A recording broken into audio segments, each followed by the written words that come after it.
Are dirty tanks worth it? Is it worth your time to go out and dig up dirt or get some dirt and put it in your tank?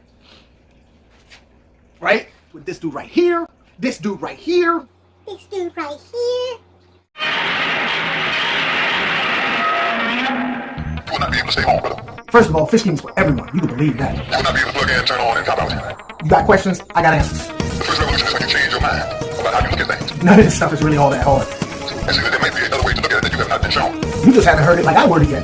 The revolution will put you in the driver's seat. But you gotta subscribe to be live. The revolution will not be televised, not be televised. There be no rerun, brothers and sisters. The revolution will be live.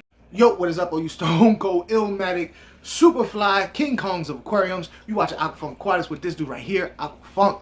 And today we're going to be talking about dirty tanks. Are they worth it? Are they all that's hyped up to be? That's right. So, not too long ago, I started a little 4-part series, maybe 5, can't remember. At any rate, I started up a little series on this tank right here. It's a 45-gallon, and I'm going to go over everything I have going on with it. It's my first real planted tank.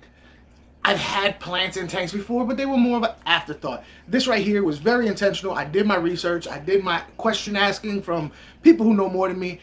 And I wanted to do a dirty tank. Listen, when it comes to aquariums, I'm the type of dude who, I usually have cichlids, all right? And when it comes to cichlids, I don't, you know, I'm cleaning. I got my hands in there. Not a big deal when you have fake plants and stuff like that. But when it comes to these things, I've been standoffish because I feel like that you're supposed to set it and forget it. And I've never been good at that. I've always got to be tinkering and getting my hands in the places where they don't belong. But this little area that you see right here is my live stream setup, which I go live every Saturday. I'm starting, yes, last Saturday was my first one. It was a huge success. Every Saturday at 10 p.m. Eastern Standard Time. And I wanted to have something, some eye candy for you. You know what I'm saying? Because if not, then you're just looking at this. You don't want that. So you want something else you can look at and keep your mind off of, you know, this right here. I wanted a tank that I never had to mess with. I didn't want to have to buy stuff for it all the time. I didn't want to have to spend a whole lot of money. So I asked a lot of questions from a good friend of mine, Father Fish, and he's real big on dirty tanks. And I was like, you know, let me give this a try. So I did. I went out and I dug up some dirt. And I got me some sand from Home Depot, some whole natural sand. And all these plants that you see here, being as I live in Florida, these plants are the same plants that people buy at the pet stores. And they're in the waterways out here. They're in ditches. So I went ahead and grabbed a whole bunch of that. I sanitized it. I bleached plants, you know. I literally put bleach in the water to kill all the bacteria. I thought it was going to kill the plant, but I mean, the proof is in the pudding. And this is what I have. Let me tell you what I got going on here. For filtration, I got a TIDAL 55. All right. Now, that particular filter I got from FISHKEEPING, which is a KG Tropical website. I'm going to have a link to that filter, which, in my personal opinion, is the most quietest filter. Has a lot of bells and whistles that, if you ever had a filter, you ever thought to yourself, oh, wouldn't it be cool if this filter had this? Or wouldn't it be cool if this filter had that? Well, that filter has it all. It has some other features in it that I think are awesome, and that's why I'm using that. So I'm going to go ahead and go check out KG Tropicals, Keep Fishing.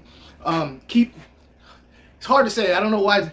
KeepFishKeeping.com. There it is. For some reason, I get tongue-tied when I say that. As far as a light, I got a Hagar light going on here. Like I said, it's a 45 from PetSmart. I also have a secondary sponge filter because, hey, can't have too much filtration, especially biological filtration. And here's the sponge filter right here. I do have a sponge pre-filter that did not come with it, but I got that on there. The plants, I forget the name of the plants. If you know the name of the plants, please put it down in there. It's pretty much all one plant. I had different plants in there, but these plants are the plants that really just took off. And I wasn't going to spend my time trying to replace plants all the time. So whatever this tank was set up for that was ideal, whatever plant was ideal to grow in this tank, that's what it's going to be. I got me a little branch that I made a little bonsai type tree on with some Java moss. That stuff is starting to come in good with a rock. Now, as far as the dirt goes, I have 1 inch of dirt with about 2.5, 3 inches of sand over top of it. I did not clean the tank when I did this video, and I did that on purpose because I wanted to give my true opinion on planted tanks, right? So you can see right here there's some plants that are uprooted. That's because I have 7 cory cats in there, and they're just all over the place. Not to mention, I've noticed that since I've had these plants, I've got a whole lot of new growth, and some of the old stuff had just fell off, which is fine because I haven't seen a bare moment. It's always been the new growth as soon as the bare stuff, the old stuff leaves. So you can see right about this level is all really lime green, and up higher it's a little bit darker. That's the older stuff. I got me a driftwood right there also. As far as other fish I have in there, I have eight Sharpei tetras, which I am not a tetra guy. In fact, I'm surprised that they're still alive. Usually, anytime before this, if I put a tetra in my house, it was bound to get ick. That was it. If I got a tetra, it was gonna get ick. But these do not. And I'm thinking, aside from the fact that I was very picky on picking them up, maybe the temperature, because I also have 2 angels and a discus. Now the discus, if you watch when I first set this up, I had 2 discus in there, but they started showing mating behavior, so I went ahead and took them to my angel breeder so he could breed out discus for me to sell. And he went ahead and gave me one of his discus that had a whole lot of peppering on it. He didn't want to, euthanize it. And I was like, you know what? I still think it has character, so I put it in here. But as you can see, this particular discus is just hiding. Even though he's as big as my hand, he's just hiding. I think it's the tetras that are just tripping him out. So I'm gonna go ahead and take him back to my breeder, so that he doesn't, because he don't even want to eat because he's hiding so much. I also have 2 electric blue rams and 2 gold rams. Now, the reason why I went with the rams is because of the temperature. Everybody I've ever talked to, I've had rams in the past and they didn't make dead. But I've talked to people and they said rams love that high mid 80s. So being that I have this at 84, I figured, you know what, they'll be great. And you know what, they are doing great. They're doing lovely. The growth on these plants, I do have snails. I have 3 mystery snails and 3 neurite snails in there. I am gonna get some Placos from my homeboy Ryan, Wild Fish Tanks, but they're a little small right now. But they're gonna be in here. And as far as the Sharpei tetras, my inspiration for that was FISHYBIZZ Aquatics. Go check all these people out. I'm gonna have links to all of them in the description section below. So, at the end of the day, how do I feel about dirted tanks? Well, I gotta be honest with you. I originally had some shop lights. You know what I mean? I had, cheapo shop lights, because this whole tank was put together with stuff that I did not buy.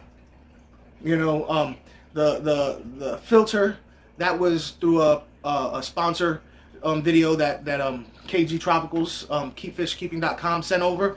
The heater, that was a sponsored product, which I gotta, no, sorry, this heater is not a sponsored product. This is I was gonna get a sponsored product heater from another person, but it wasn't quite gonna work out. But the heater that I'm using is a titanium heater with a what's they called? You got me all tongue-tied over here. Can't even think of sensor, where I can put the heater here, but the sensor could be over here, so that the sensor is picking up the temperature of the colder area, so it'll keep a whatchamacallit. Not to mention it's digital, so I can go ahead and set the temperature outside of the aquarium. I don't have to stick my hand in the water and fiddle with it. I'm gonna show you that in the B-roll. Okay, so the whole point of this was not spend a lot of money for something that I was gonna experiment on, something that I was new. And listen, a lot of you guys won't try something new because you're like, I don't want to spend my money and F it up. I can tell you this: the shop lights didn't work. They didn't work. Even though they were LEDs and they were pretty bright, they just did not work. They did not have the right color spectrum, UV spectrum, whatever you want to call it. So I went ahead and got me the Hagar, which is working great. I still haven't read the instructions. It has a whole lot of features, blue and red. Let me see if I can show you. It's all push button. You just tap it and different things happen. But I really, where's the color change? I don't know. There's color changing. This is some way you can do that. I just haven't read the instructions because real men don't read instructions. I mean, we don't read them. They're garbage. That's what suckers. Maybe I might want to do that though. But for right now, just turning the thing on is doing enough. I'm only leaving it on for, let me see, I get home from work at about 5. So I'll turn the aquarium light on at 5 p.m. and I go to bed around 11:30, 12. So, that's like 7 hours. And even that is causing very, very slight algae, but it's nothing to cry about, because as soon as the algae becomes, like right now you really can't tell, but there's algae in this aquarium, and the snails are taking care of it. If I were to lower the light to about 6 hours even, I probably wouldn't have that. But I'm cool. I'm cool regardless. I'm all right. You know what I'm saying? I don't have to dose this aquarium. I don't have to use CO2. I don't have to use fertilizers. I don't have to use root tabs, because the dirt has all that. I think it was Dustin. I think it was Dustin. Dustin's tanks would always say, feed your plants where they eat. Well, they eat at the roots, and that's where that's where that dirt is, at the root. So I don't have to spend money on this aquarium. And to be honest with you, the aquarium is thriving. In fact, if you look here, these plants were the tops of these plants up here, and I kept having to mow the lawn, cut them, and I didn't want to throw them away, so I just kept poking them in the thing, because I was hoping to have like all this covered. And I still have, now I have to cut the tops off of the lower ones and stick them even lower, which is going to be a little progress thing. So I do get to fiddle with the aquarium, but I'm not going to cry about plants that have got uprooted by the cory cats, because these plants are growing so fast, they're coming right back up. So in my mind, I'll go ahead and just keep netting these plants out. It's been less and less and less over time, but I'll go ahead and let these plants, the ones that are strong, the roots are strong enough to take hold, to let them be. I'm not going to force the issue by trying to replant plants all the time. You know what I mean? So listen, if you wanted to try dirty tanks, you need to check out Father Fish. His link will be in the description below too, and I'm also going to put the links to the videos that I did when I created this tank. So yeah, dirty tanks, my first time, huge success. I would definitely recommend any of you guys thinking about a planet tank to do this first. No fuss, no muss, and to be honest, it's a little bit fun with getting your hands dirty. That's just